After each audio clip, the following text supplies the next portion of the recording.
As much as natural medicine has grown over the past 10 to 20 years, is there still a stigma out there that herbal medicine is just voodoo, crazy, I, stuff out there that you have to get past? only in certain segments, but we're probably in like Bible Belt Midwest, not to Hmm. stigmatize, but that's because a lot of people do have that a very conventional mindset. On the other hand, from the society at large, I believe that we've actually turned that corner. But now the challenge is a little different. Whereas before, people were looking at this as a little wives' tale, voodoo, whatever it be. Um, Now they're convinced that there's benefit in the herbs, but the biggest challenge is what brand do I use?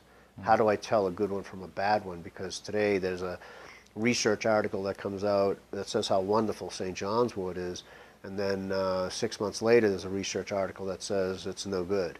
And then there's a newspaper article that says, oh yeah, we tested St. John's wort and it didn't meet what it was supposed to be on the label. And or Dr. Dean Adele comes on and says something about, that you shouldn't use ginkgo because it can cause interactions with blood thinning medication, which is Hmm. really not not a clinically relevant interaction. But that scares people. And so there's two things.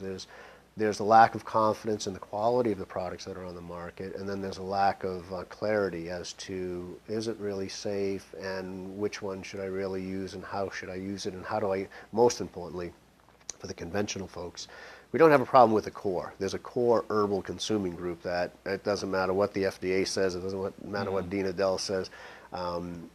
The more they don't like it, the better the core, are going to use. The Hmm. more the core is going to use the herbs.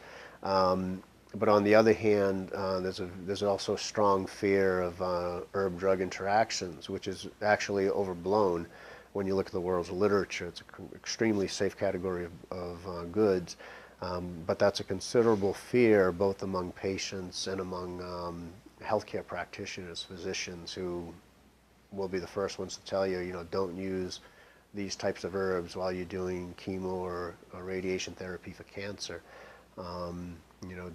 Don't mix heart tonics with antihypertensives, things like that, and definitely the blood thinning medications has been a big area of fear for a lot of physicians.